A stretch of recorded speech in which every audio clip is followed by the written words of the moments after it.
NRC और CAA को लेकर बांग्लादेश की घबराहट एक बार फिर सामने आई है।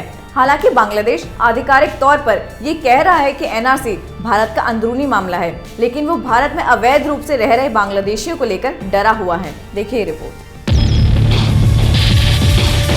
बॉर्डर गार्ड बांग्लादेश यानी बीजीबी के डायरेक्टर जनरल मेजर जनरल शफीनुल इस्लाम ने कहा है कि एनआरसी भारत का अंदरूनी मामला है, लेकिन उन्होंने साथ में ये भी कहा है कि भारत से किसी को भी गैर कानूनी तौर पर बांग्लादेश में घुसने की इजाजत नहीं दी जाएगी। मेजर जनरल इस्लाम ने ये बातें कल नई दिल्ली में संपन्न हुए बीजीबी बीएसएफ कॉन्फ्रेंस में कही। इस्लाम ने ये भी कहा कि दोनों देशों के सीमा सुरक्षा बलों के बीच सहयोग अच्छा है, लेकिन बीजीबी की ओर से जारी एक प्रेस रिलीज में कहा गया है कि उसने सीमा पर निहत्थे बांग्लादेशी नागरिकों की शूटिंग पर अपना विरोध दर्ज कराया है और ऐसी वारदातें रोकने के लिए भारत से अपील की है।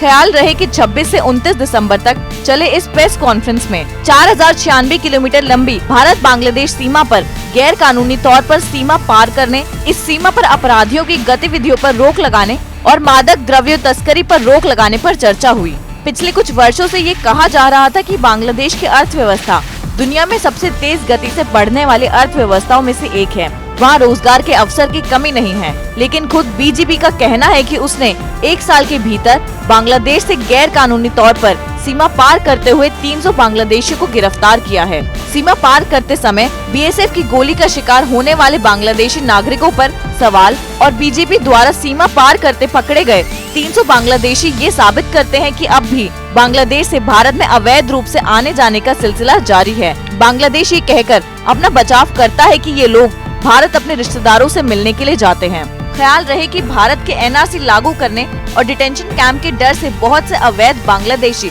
भारत छोड़कर भाग रहे हैं। इस पर भी बांग्लादेश गलत बयानी से काम कर रहा है। जब मेजर जनरल इस्लाम से इसके बारे में पूछा गया तो इन्होंने इस रिपोर्ट को झूठा बताया। कुल मिलाकर बांग्लादेश में एनआरसी पर भारत की गंभीरता को देखते हुए काफी घबराहट है। भले ही आधिकारिक तौर पर बांग्लादेश की ओर से जो बयान आए हैं उनमें इस कवायद को भारत का अंदरूनी मामला बताया जा रहा है। वहाँ खौफ इस बात का है कि पहले से ही ये देश रोहिंग्या शरणार्थियों की समस्या से जूझ रहा है। अब यदि कुछ लाख बांग्लादेशी भारत से वहाँ पहुँच जाएं, तो उसके लिए काफी मुश्किल पैदा हो जाएगी। हालांकि प्रधानमंत्री के आश्वासन के बाद कि एनआरसी से बांग्लादेश पर कोई प्रभाव नहीं पड़ेगा, बांग्लादेश आधिकारिक तौर पर कुछ नहीं कह रहा है, लेकिन उसकी बेचैनी जग जाहिर है। ऐसे ही खबरों को देखने के लिए देखते रहिए कैपिटल टीवी, क्योंकि आपका पसंदीदा चैनल ओपिनियन पोस्ट बन चुका है कैपिटल टीवी।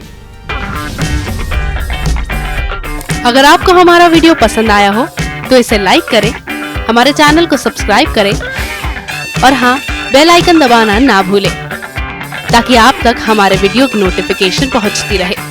आप अपना सुझाव हमें कमेंट बॉक्स में दे सकते हैं। हमारे साथ जुड़ने के लिए शुक्रिया।